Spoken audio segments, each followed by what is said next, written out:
just put that up there. There. Your hands all there. You just hold that there for a second. There you go. Run them down there with that.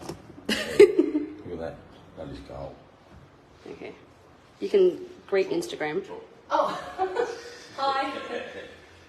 Hi, thank you for joining us today. Do we talk louder for Instagram? Because they don't have a microphone. Okay. Which one are we looking at? Okay, we're good. So, we're good? Good. Let's go. Happy day. Okay. Hello. Welcome to Sunday walkthrough. So not our normal Sunday live, it's a bit of a walkthrough of a new model that we've promised to show you. It's not finished, obviously, as you'll see as we go around, but this is for a client and it'll be going out in the next couple of weeks. So we're nearly there and we wanted to show you what it was like. And the reason that we're so excited about this one is because if you've seen our social media, this one is named Charlo after our granddaughter, who last year had had to have a pacemaker installed, and so every Charlo model that we build for our clients, $5,000 is going to be donated to the Westmead Kids Hospital for children that are having heart surgery. So and families that need to be accommodated and those sorts of things. So hopefully over time we'll be able to give lots of money away. So very excited. Yeah. Over to you. Yeah, we actually find this one really popular too, Charlie, because since we've actually built this one and whilst it was under construction, our clients have come in, they've looked at online. We haven't actually fully put this one up online yet, the plans and whatnot. So what we're doing, what's happening is people come to the factory looking at maybe our Maverick model or the Jolly model, and then actually see this one under construction and thought, hey, that really suits us and we like that. And I think since then there's 2 or 3 of this model we've actually sold already, which is awesome. Yeah. So yeah, I think it might be my favourite. Yeah, I think so. It's looking really good. Yeah. Once again, I've got to give all the accolades go to our client Jo from down in Victoria. It was actually her overall concept to come up with this design. Really happy with the way it's come together. And just to, Jo, she's going to have, I believe her granddaughter will be staying with her in the home. And Jo is a craft fanatic. Is it fanatic the right word? We'll get to that upstairs. Yeah, we'll show you her engine room. I think that's why I love it so much. Yeah. So really looking forward to showing you through. Like I said, not quite finished, but we're just doing the finishing touches, and just to bring this one home. So we're getting there. So we're actually standing in the lounge room at the moment. Okay. Jo has also selected all the colours of the kitchen. Black sink in this one here with all the black taps and everything in this home. As you can see, we haven't got the final kickboard on there yet, but with the kitchen area here, it's something we've actually introduced. It's probably been over the last maybe 6 homes back. We're actually now putting LED lights in the rooms where it counts. Okay, so the way we see it in kitchens, you really want to be able to see when you're washing up and stuff like that, so you really need that bright light. So we're putting the LED bright lights in the kitchens and also in the bathroom. Okay, obviously when you're in front of the mirror there doing your face, you just want to be able to see all the blemishes so you can tidy them up, so when you get out in public, you're good to go. So so here's the colours of the kitchen. I think it's really bold what our clients selected here. I think it looks awesome. Beautiful. With this darker, it's like a darker wood grain effect happening here. Combination of that with the monument. What's interesting, that's actually a Bengay wood look, but it's a Laminex that just looks like that. Yeah. So you don't actually have the texture, but it looks like a texture. And once again, when people are seeing these colours, it's like, it's not until people actually see it, then they think, wow, I love that. A lot of people, if you're not looking at some of their models, that a lot of them, because people just generally go with the safe bet, which is white with timber grain tops. But then when they come in and see a bit of bold colour that's been put into place, I think it looks unreal. It's got a Caesar stone look top. It's still Laminex, but it's got a Caesar stone finish to it. With Jo's kitchen here, we've also put in a cafe window. These are really popular. A lot of our clients are choosing these. So on if you have an awning in the deck on the outside, you can actually serve drinks or food through the deck. We also have a roller fly screen that goes on here as well. So really easy to operate. This is not been installed yet, but you slide it down, click with your fingers and slide it back up. So therefore, if you're passing drinks and whatnot out through the cafe window, it's really easy to actually operate. So the beauty of that is when you open that window, you actually open up the whole window. It's not just like a slider where you open the window and you can only see half, or you're only getting half the air through. So you're actually really maximising the window opening itself. And another window over here, so of course if you're doing the dishes and stuff, you can look out at the view all around here. So you're going to get heaps of natural light. We've got our, actually a little bit of stuff like my fault. I actually missed the paperwork. We were supposed to actually do a smooth black splashback, and by mistake we put our standard, which is very popular, press 10 splashback. And I think Joe saw it on one of our lives and, oh, I like that, so hey, leave it. So that's sort of staying in place at the moment. So I think probably the black or the darker splashback might have been an overkill with the dark kitchen and the black sink. So I think it was a good choice by Joe to actually leave it in the white. So it's really come up nice, you know. Something else you see, as the kitchen comes around the corner here, we've got a full-size fridge happening, we've got a microwave space above the kitchen. And then of course you've got your utility cupboard here in the corner for your kettle and your toaster and all that sort of stuff will go in the corner. You can just hide that away then, so all your breadcrumbs and stuff sort of hidden behind the roller door, you know. So that is really good. And you actually see here, I don't know if you can pick this up on the video, this is another light timber grain laminates as well, which goes awesome with the two. You think if you saw both of these together on a colour board, you sort of think, oh, that's going to clash, but it actually works brilliant. So I think Joe's done a fantastic job here. I know that the girls have given it a tick of approval. Looks fantastic. So yeah, just check that out. Have a close look at that storm. It looks really good. Now, as Joe is sort of most of the time living by herself, she only rented a smaller lounge. So we've got the room here for a two-seater lounge. Up there looking out at the view, we have up the top above here where the TV will get mounted. So you can either look at your view or look up at your actual TV itself. So this is an 8.2 metre model. It's 3 metres wide, 4.6 metres high. So you're still getting that void space coming up into the middle part. Yeah, give that, you know, spatial awareness of room. Because even though the kitchen comes down, the room upstairs, you're still getting space. For sure. So with the big stacker doors, which are really popular, once again, probably 75% of our clients will choose the stacker doors. They also have stacker fly screen doors. So the whole lot is when the doors are open, your fly screens are still keeping the flies out, you know. And then of course you've got your built-in cabinetry here, which will go up to your bedrooms and whatnot upstairs. It takes up a little bit of room here in the lounge room, but and just because this unit or this tiny home has the master bedroom downstairs, okay. So I'm really sorry about showing that, and showing the room and space we actually have with that. Yeah. So something people have just joined. Just to let you know, this is not finished yet. We're walking through. A couple of bits and pieces to finish off here. A thing here, you know, there's still bits and pieces to do. It's like when our kitchens get installed. Inadvertently there'll be an odd piece missing here or there in their rush to get stuff out before Christmas, so that just gets done after the fact, you know. So with a lot of our staircases and handrails upstairs, our clients are going for the optional extra, which is the wire ropes, which I think is a fantastic inclusion to really finish off the staircase. And are the wire ropes now standard?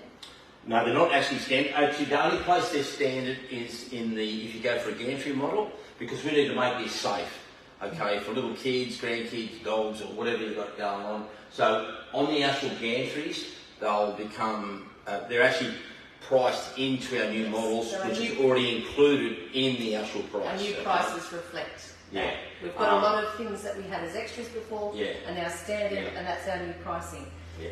We do put the rails on this side for safety. Yeah, I think one of the big things you'll pick up on initially early in the piece when we first started building tiny homes well over 2 years ago, we used to put a rail on the wall. But then what that did is really open it up to people falling off the side of the staircase. So now as standard, our handrails are on the inside of the staircase. So as you walk upstairs, you've still got that ability to hang on to the rail as you're walking upstairs, but also becomes a safety point of view as well. So probably compliance too. Yeah, I think so, compliance, because it's only a matter of time before the tiny home industry gets regulated, which means there'll be a lot of boxes you'll need to tick if you're going to get in and build a tiny home. So I think for all tiny home builders, I think it's probably a good thing to start introducing into your tiny homes just as standard, because the last thing you need is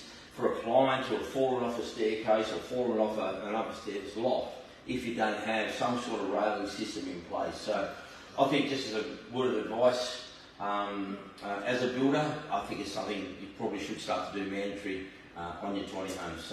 Because one of the big things coming out of the Cleveland show up in Brisbane was that so many people coming through, it's great to see someone with a safety rail on their tiny home, because at that stage a lot of new builders, like us when we were new builders, went for the cheaper option, which was just run a rail up the actual wall itself.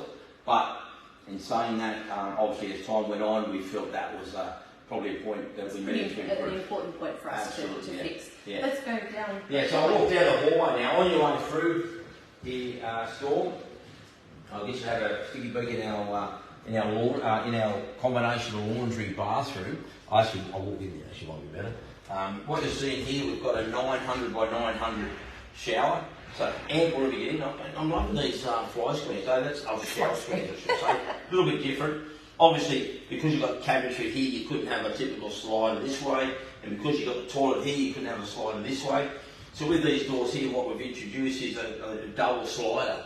So that way you're still walking through an actual opening itself, and so it's really super easy to actually get in your bathroom without sort of feeling cramped and that, Like I said, this is a 900 by 900 shower, so plenty of room. You've got your compost toilet here, which is standard in all of our tiny homes. This is the CM2 model by Clevis Malmstrom. I think it's a fantastic unit. Of course, from there, we're actually into our show room once we set that up next year. We'll have all the different levels of compost toilets that you can actually do, which will have the chamber underneath the tiny home, to the models. Then you'll have the micro flush, and then from there you'll go for the Cinderella, which will be the poo. See here, with our built-in laundry, we've got the access room here for the front-load washing machine, which will go into this space here, and then plenty. The beauty of going with the front-load washing machines, it gives us that ability then to build a bench space over the top. So now, you imagine if this was just a washing machine, a top-load washing machine. You've got no room. Like, what's left? You've got a sink and a washing machine. But here, you've got that bench space to fold clothes or put your dirty clothes or whatever on top where you load it into the washing machine. So overhead covered here, and then our sliding door into the tiny home. We've actually created a cavity in the cabinetry itself. So that works really well. So I'm really stoked the way this has come together. The bathroom itself is 1600 millimetres by around about 2.2. So as you can see, still plenty of room for all your major necessities in a bathroom, and plenty of room still to move around and have a shower and stuff, so which works really great. Now we'll go through to the master bedroom. As we mentioned before, we actually designed. She's still back here. Left it behind. Don't check inside the cupboard there, we haven't cleaned this yet. So they're coming through into the master bedroom. Okay, all of our bedrooms, you'll be familiar with the Havenwood brand. We actually design all of our master beds, firstly as queen size beds, and secondly as island beds. Now, what I mean when I say island bed, that means you can actually walk around the bed to be able to make your bed, okay? Because, I picture myself, if I was making the bed, trying to do it on my knees with the fitted shoes, and it's just not going to happen, So the beauty of this is we've got that walking space to be able to walk around the actual bed itself. You see here plenty of light coming into the master bedroom. You've got your individual lights. These are operate individually, so depending which side of the bed you're on, you can actually operate your own light.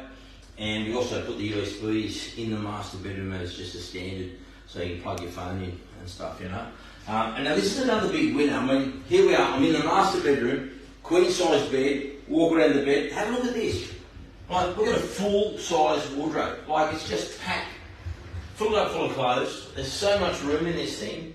It's unbelievable. Have a look at that. Full light hanging. No, it's all happening. This is in the master bedroom, in a tiny house, ground floor bedroom. Wow.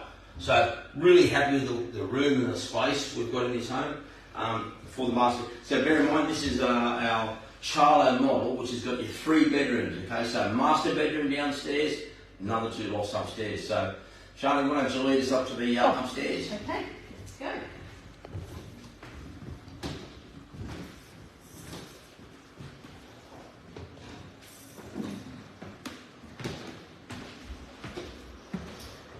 So we're upstairs this is for our client, this is the craft studio. That's why I'm so excited about it. There's a massive cupboard under here with just shelving, open shelving for all her fabric. She's a quilter. And then she has her machines and quilting, sewing machine and other machine, air conditioning, and she has this whole space. So it's just fantastic. But you could have a home office in here.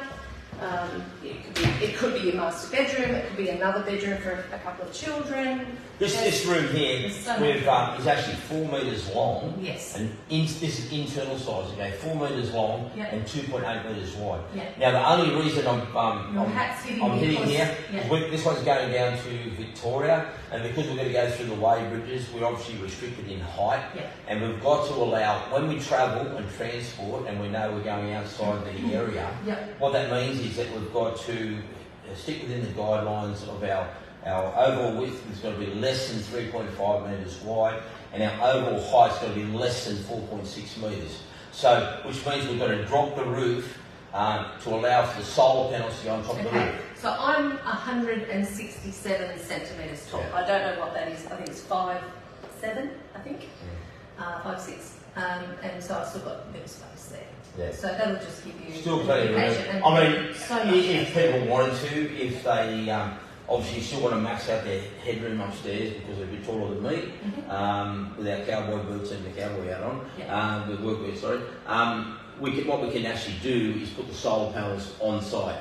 Yes. So that means we can get there, maximise our height. Okay. But Joe is shorter than me, and we've about also height, so put in for Joe, we've done the same lighting up here because she needs really good directional lighting for her work. Yeah. So we've just done the bright lights in bright lights up here, so when she's doing that quilting, she can got plenty of visibility. Normally we'll put through our tiny homes I think I need to deliver Joe's because I want to help her set up her space. Nice.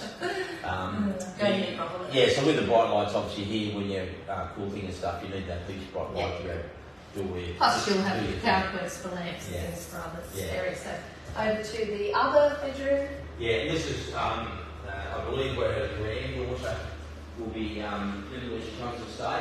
So, like I said, this effectively is a 3-bedroom home. So, massive bedroom up the other end, another big bedroom up this end. What's the measurement of cross? This one's 1.6. 1.6. So 1.6 metres this way. These are internal measurements. So 1.6 by 2.8. That way.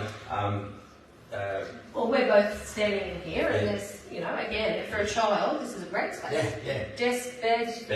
PowerPoints for the desk over here, the lighting. So it really works. So there's still plenty of room for whether it be your own kids. You could put double bunks in here. You could put double bunks on this side if you wanted to. So this room easily, comfortably would suit. This will be my library. I have books all in here.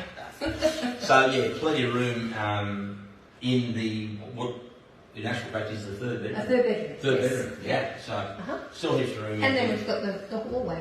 And then a hallway here. So a little bit of ingenuity there, Storm, as you see with our staircase. When you come up the actual staircase, the bottom step doesn't go into the hallway downstairs.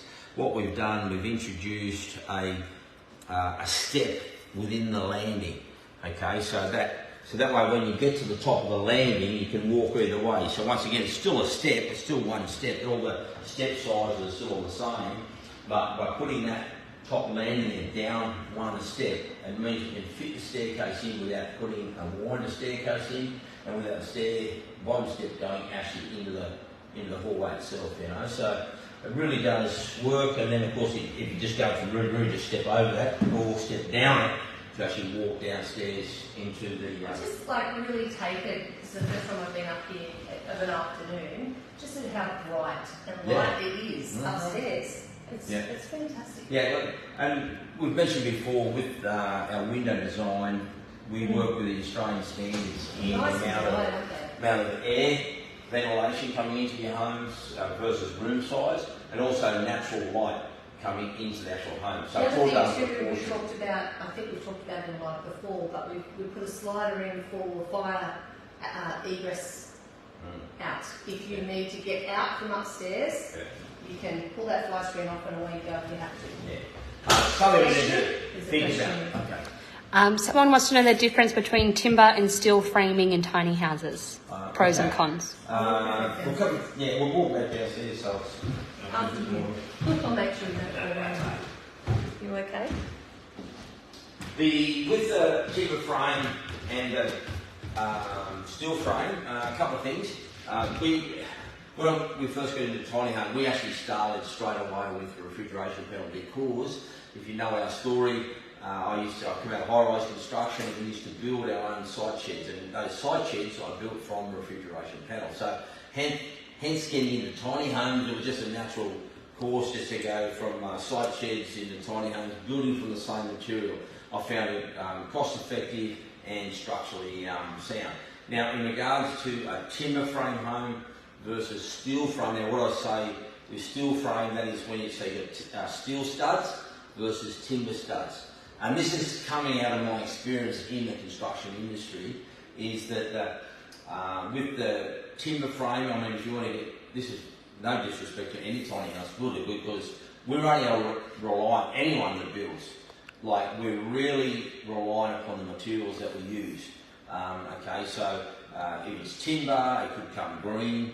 Now, obviously, with the timbers, because construction is really under the pump right now, that means timbers potentially are getting milled quicker rather than later, which means it's still green. So then when they when they go to site or go to the hardware shop, the timbers are still green. So we've got a higher moisture content, which means then the timber is going to still keep shrinking, especially in a tiny home. Like, you know, it's going to generate a lot of heat inside a tiny home because a lot of times we put it out in the sunlight. So that means your timber is going to dry out. That means the timber is still going to shrink because it's still got full of moisture. Okay, so there is that element of potential shrinkage in a tiny home if you build from timber.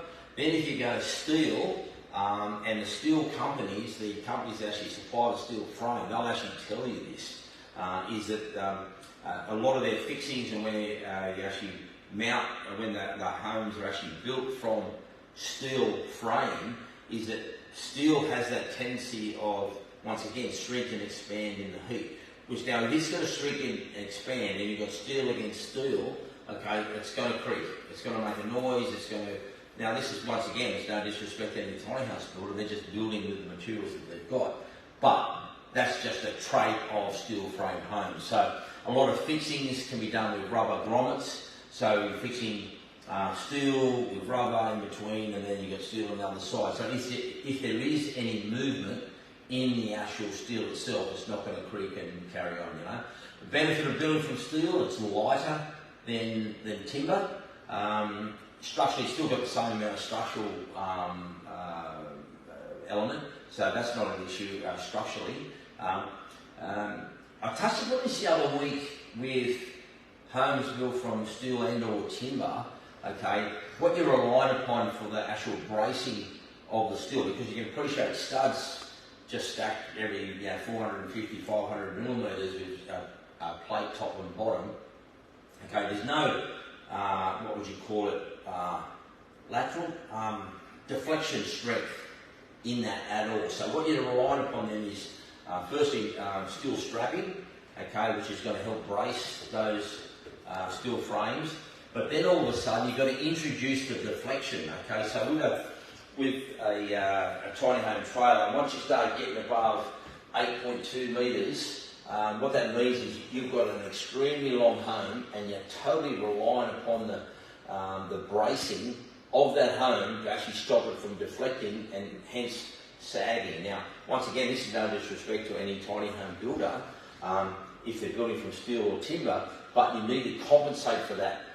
Your internal lining acts as a brace, and then your external lining also helps to brace the home. But ultimately, without that bracing, it's just going to deflect a whole heap, you know. So, but because our homes are built from refrigeration panel, each panel on a standard one of our 2-story homes, the larger home, we've actually got 9 panels, 3 in the walls on each side and another 3 in the roof.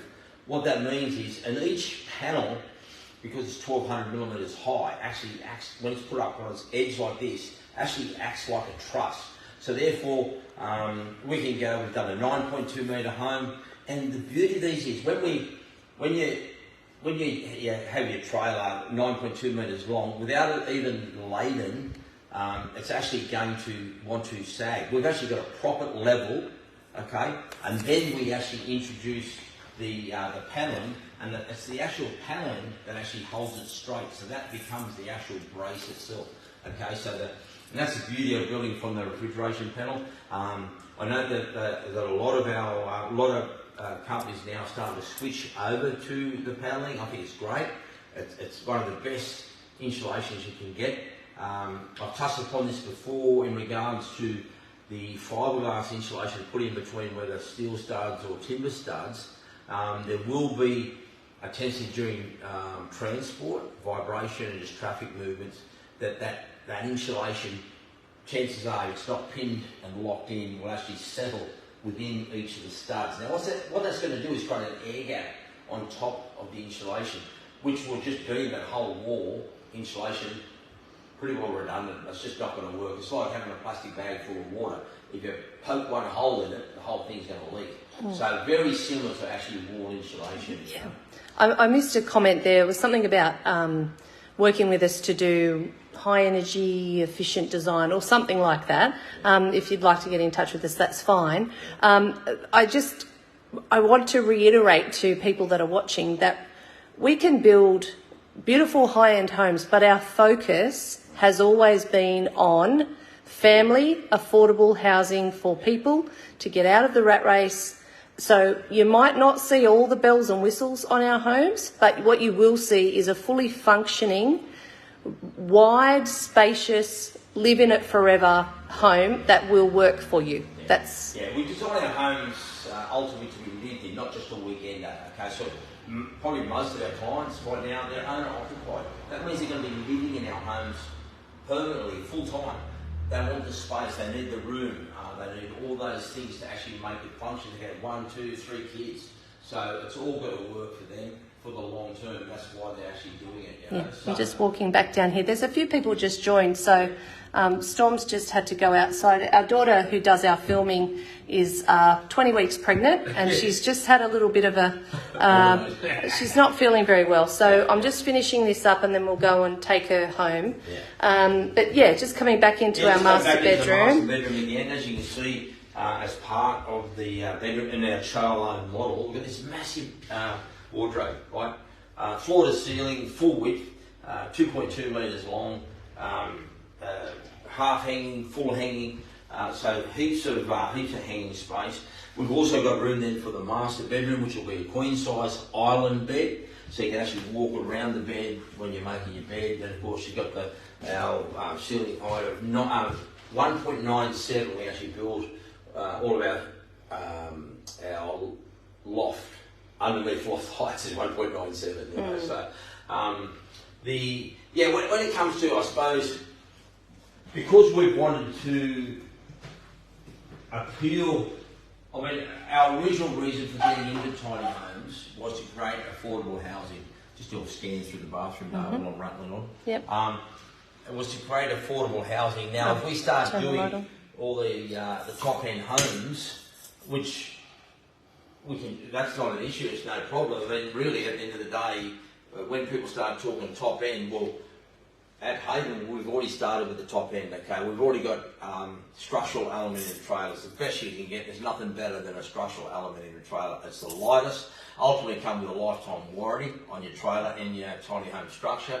And then of course the insulation we use, which is the refrigeration panel, is the best you can get. There's nothing better. That's why they use it for cool rooms. So we've already started with the top end structure.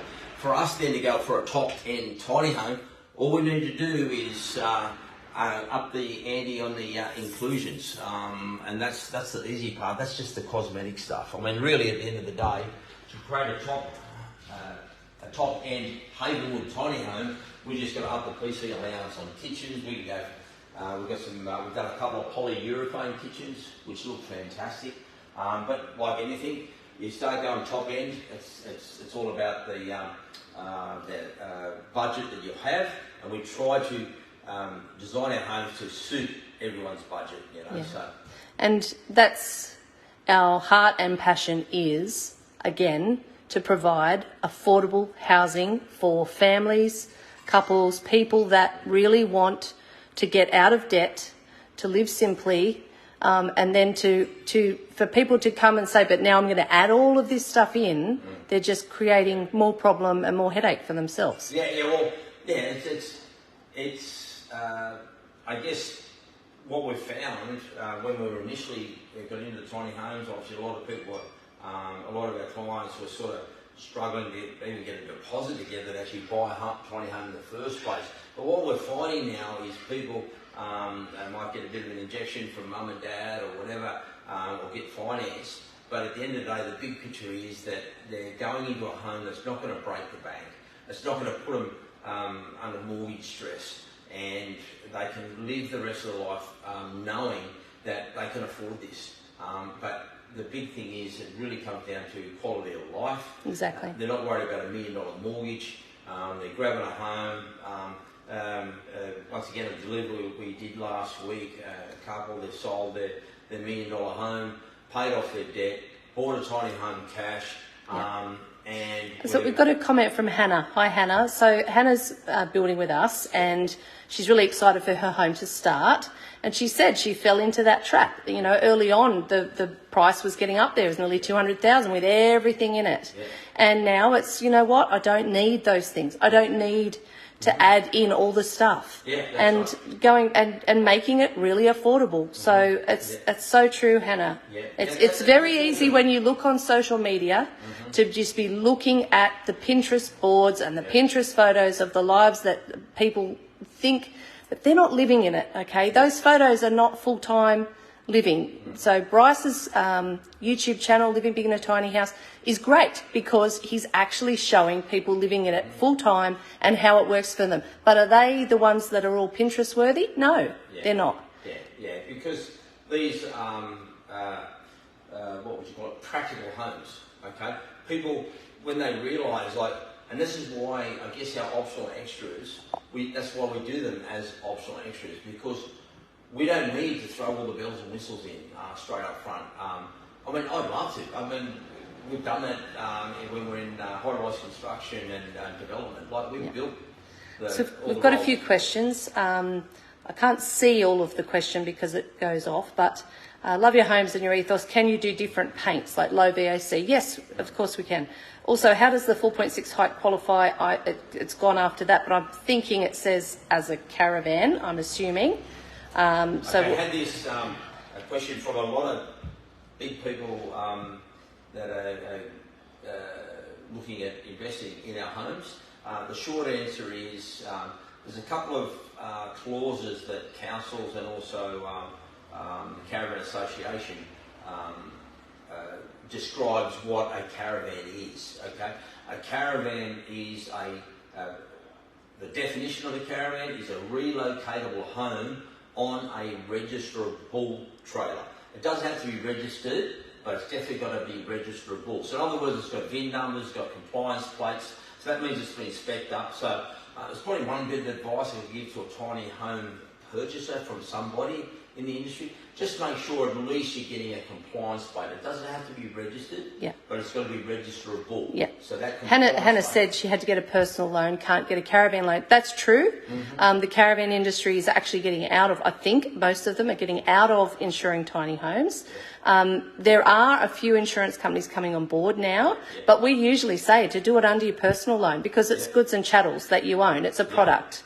So you're not driving it on the road as a caravan, so you don't need it for transit insurance. You literally, it goes on your personal loan or personal insurance under goods and chattels. That's right. That's how everybody's doing it with us.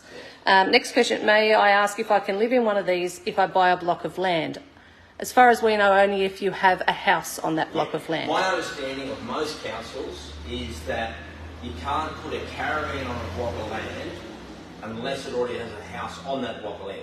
However, a couple of things. Firstly, if you're in a fire-prone area, a lot of councils have basically said you can go onto that block of land and live in a caravan for up to 2 years, no questions asked, because they're allowing people time to... so that was in New South Wales that we know of, and they gave a 2-year moratorium on their normal rules. The other big thing is, because our homes are detachable from the actual trailer itself, so the short answer to that is a Havenwood home, yes, you can, with DA approval on a principal place of residence. Because our homes are detachable from the tiny home, which means we can actually get our homes approved as the permanent dwelling or the principal dwelling on a vacant block of land. So you can buy a block of land in an estate, just make sure you've got no covenants on size, okay, when you buy into the estate.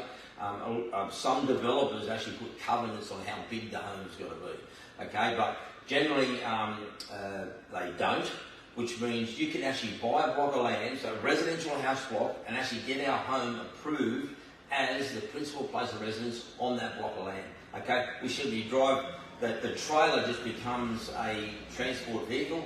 We drive the home to the site, the home will get jacked up, put on brick piers, the trailer gets taken away, bang, there's your home. And we actually can build all of our homes compliant to council regulations in regards to the Building Code of Australia, okay? So we can actually design our homes so they actually comply with the council regulations, so that then all of a sudden your house and land package, rather than being 900 grand, is like 450. It will depend on the area that you're in. We've had a question, have you done handicap accessible shower seat type? Yeah, we're actually doing that for one of our clients now with our 9.2 metre home by 3 metre. We've actually designed that so it's like an adaptable home. So in other words, the client's not fully in a wheelchair. However, we've designed things like wider hallways, wider door openings, lower power points, the seat in the 900 by 1200 shower, so she can actually sit down and wash her showers. So lots of different, depending on how where you're at in regards to your disability, we can actually build, because our homes are 3 metres wide, we can actually make them fully adaptable to a disabled person. So really excited about that. I think once we finish that home, it's going to be a great one to put up online, just to show people how simple it is for a Havenwood home to actually meet the adaptable requirements. Hannah actually said, I wonder if the NDIS would fund that as home modifications. We actually we're going to be reaching out to them next year with regards to making our homes one of their preferred suppliers. We've actually been approached by a company that has several sites already for NDIS occupation. They're looking in their first site up to 100 homes. So these have got to comply to the Australian standards for adaptable homes. Our homes are achievable to adhere to that. So that's really exciting. So that's big things in the future. That's it, and that really aligns with our heart too. Yeah, so the same lady asked about the height of the 4.6. Does it disqualify it from council understanding of a caravan? Oh, okay. That's the next clause. I've spoken about the definition of a caravan. Yep. The second one is, the next definition is the size of a trailer. Okay, a trailer can't be any wider. This is registered trailer. Can't be any wider than 2.5 and it can't be any higher than 4.3. Because our trailers are removable, our trailers are actually only 600 millimetres, so they easily comply within the definitions of a caravan council trailer and a caravan association. So, which is really exciting. So we meet both definitions. We tick all the boxes. I did all this homework real early in the piece 3 years ago when we first got into tiny homes. Yes. We wanted to create the biggest tiny home we could do legally and to comply with all the regulations. So we're not bending the rules. We're not breaking the rules. We're complying with the exact codes to make our homes actually comply. And the something else that's pretty exciting is that with our actual overall concept on tiny homes, that is a removable tiny home from the actual trailers. We've actually already got a design not been finally approved yet, but has been filed. So okay, that filing, what that does is put. I mean, I guess at the end of the day, people might say, "Oh, Rick, that's a bit rough, police and that means rah rah rah." But I thought, well, this is intellectual knowledge. You know, like we've conceived an idea that ultimately gives us the biggest tiny homes in Australia that comply with all the regulations. And I guess we just wanted to secure our interest. Probably the main reason is that so someone else didn't copy our idea and then file it against us. Then all of a sudden, we're out the back door because someone else has actually filed our concept and then cut us out of the picture. So we sort of just covered our bases there. And in other news, we actually have another design filing underway right now for another new concept that no one has seen, and we won't be showing that until it's fully finished. Yeah, it's going to be fully finished, and you've got some serious decorating to do in that one. So really looking forward to introducing that one to the market. Like this one here is 100% off-grid, compost toilet, rainwater tanks, gutters, which are standard in all of our tiny homes. Okay, so our homes come semi-off-grid, so compost toilet, you don't pay extra for that. Gutters, you don't pay extra for that. The other thing is here, this has got our 5 kilowatt solar package on it.